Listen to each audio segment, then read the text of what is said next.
कि बाबा साहब की जयंती कल 14 अप्रैल को मनाई जाती है, लेकिन उसकी पूर्व संध्या पे यहाँ पर राहुल विहार है, उधर प्रज्ञा विहार के प्रज्ञा में विहार में आप सभी लोग मना रहे हैं।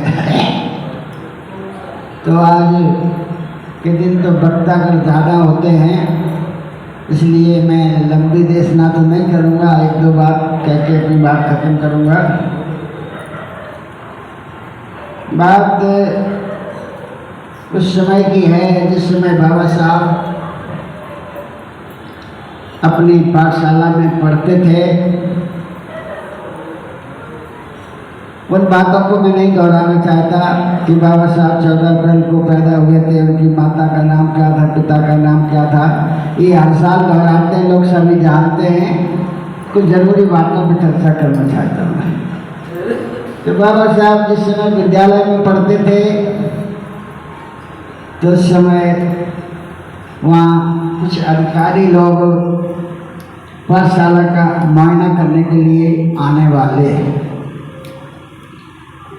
टीचर लोग उसकी तैयारी कर रहे हैं कि हम अधिकारियों का कैसे स्वागत करेंगे।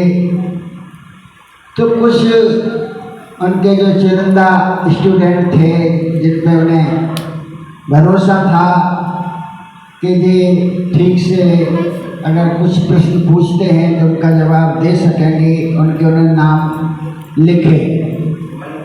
कि देखिए 5-6 लोगों के नाम लिखे जो कुछ क्लास में जो इंटेलिजेंट बालक थे, और कि आप लोग ही स्वागत करेंगे अधिकारियों का, और आप लोग ही जो कुछ पूछे जाए सवाल आप लोग ही जवाब देंगे।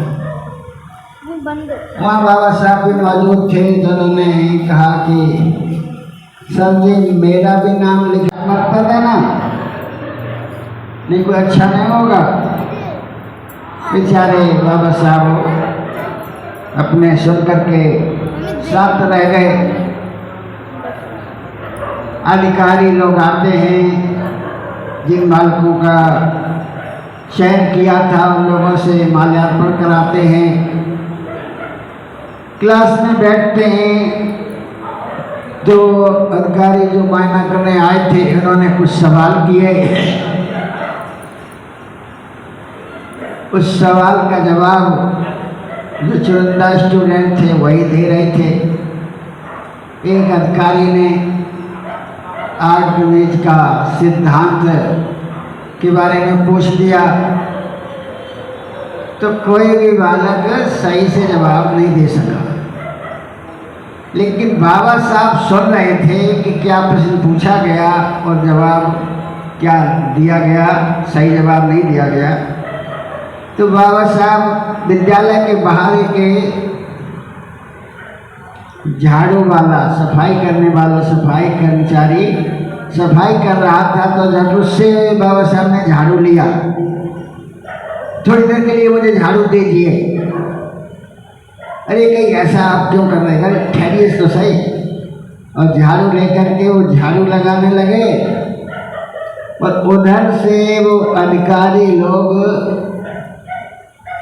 उन टीचरों को थोड़ा डांट फटकार करके कि तुम क्या पढ़ाते हो बच्चों को, तुम्हारे बच्चों को कुछ नहीं आता है, और मैं स्कूल की रिपोर्ट जो है अच्छी नहीं लिखूँगा। इस तरह से उनको डांट करके बाहर निकल रहे थे। तो बाबा साहब अपने आप बोल पड़े कि आर्किमिडीज का सिद्धांत क्या होता है। तो वो सुनकर के अवाक रह गए। हैं? तुम तो सफाई कर्मचारी हो, तुम सफाई करते हो, और तुमको ये सब कैसे, जो पढ़ने वाले बच्चे जिन्हें पढ़ाया जाता है उनको कुछ आता नहीं, और तुम सफाई कर्मचारी हो, तुमको कैसे आर्किमिडीज का सिद्धांत याद है।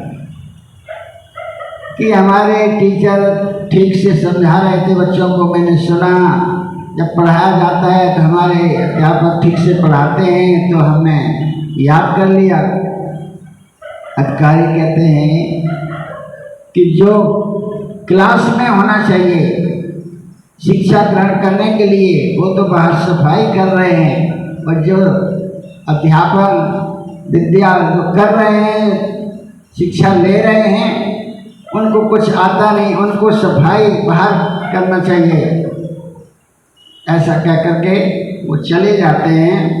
तो वहाँ पर जब ये बाबा साहब का आंसर सुना उन लोगों ने, तो स्कूल के अध्यापकों को भी गौरवान्वित हुआ कि चलो हमारे स्कूल की लाज रख दी। हालांकि उन्होंने बताया कि बाबा साहब ने कि मुझे मना किया गया था कि आप जो है ना बोलें, इसलिए मैं क्लास में नहीं था, मुझे क्लास में नहीं रखा गया। तो हिदायत दी गई उन्हें और फिर बाबा साहब ने स्कूल की लाज रखी। तो बाबा साहब शिक्षा में जो है सबसे अग्रसर थे और शिक्षा से ही इंसान का विकास होता है, शिक्षा से ही बाबा साहब इस सौदे पर पहुँचे। लेकिन आज वर्तमान में क्या स्थितियाँ हैं? आज भारत जो है, हमारा देश बड़ी गंभीर अवस्था में गुजर रहा है। शायद आप सभी को ध्यान है नहीं, मनुस्मृति आ रही है, रोक सको तो रोक लो, लेकिन किसी के कानों पर जो नहीं लगती। इसके लिए बाबा साहब ने कहा था पहले ही कि शिक्षित बनो और तब संगठित हो, तब संघर्ष करो। तो बाबा साहब ने शिक्षा के दरवाजे खोल दिए, तो आप शिक्षित तो हुए लेकिन संगठित नहीं हुए। संगठन के नाम तो रोजाना अलग अलग से रोजाना नई नई संगठन तैयार हो रहे हैं, बल्कि यूँ कहिए हो नहीं रहे बल्कि किए जा रहे हैं। उनके अंदर ये विशेषता है कि वो इस उद्देश्य को मान के चलते हैं कि समाज को तोड़ो और इन पर राज करो। तो इस तरह से तुम्हारे अंदर विघटन करके और तुम्हारे ऊपर शासन करते हैं और मनुस्मृति को रोकना अगर नहीं रुकती है, आती है, तो गद्दारी तुम्हारे नाम से लिखी जाएगी, जिनकी वजह से मनुस्मृति दोबारा आएगी। इसलिए सतर्क हो जाइए, सावधान हो जाइए। एक घटना और बताता हूँ कि बाबा साहब जिस समय ब्रिटेन से पढ़ कर के देश वापस हुए, तो अपने वायदे के अनुसार जो उनको छात्रवृत्ति दी गई थी, तो पहले वायदा किया था गायकवाड़ ने कि तुम्हें हमारे यहाँ नौकरी करनी पड़ेगी। उस वायदे को पूरा करने के लिए वो वापस आए, तो नौकरी करने को उनको नियुक्त किया गया शिक्षक के पद पर। तो उनको कोई लोन नहीं मिल रहा था किराए पर रहने के लिए।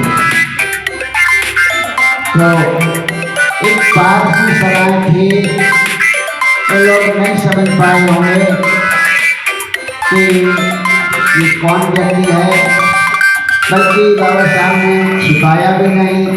जो वहाँ पर धर्मशाला में जो रहता था पारसी सराय में, उसको सही सही बताया कि देखिए मैं मतलब अपृश्य समाज से हूँ।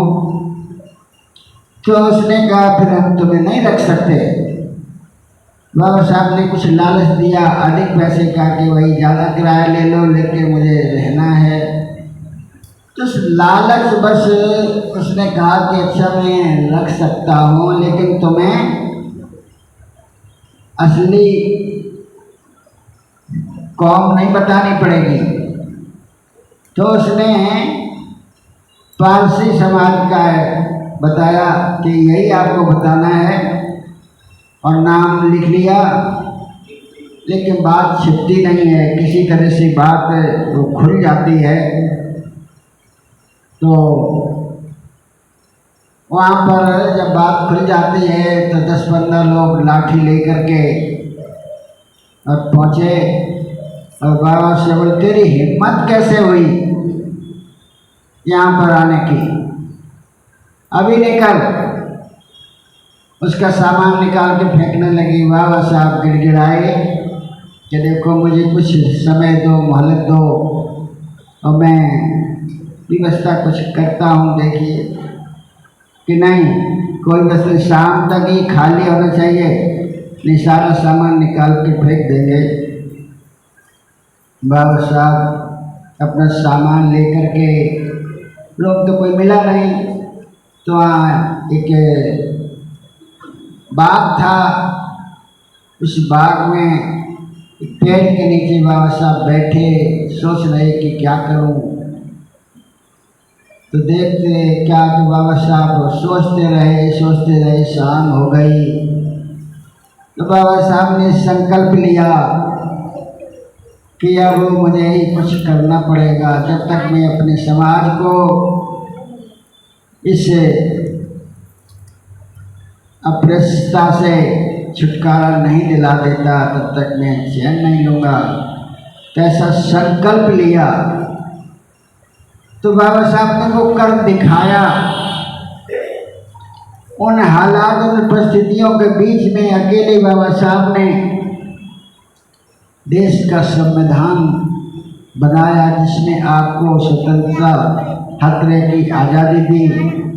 और ऐसा भी नहीं कि उनके लिए कोई बदले की भावना से उनके प्रति कुछ ऐसे नियम बनाए हो संविधान में, ऐसा कुछ नहीं। बाबा साहब ने सबके लिए समानता का अधिकार दिया।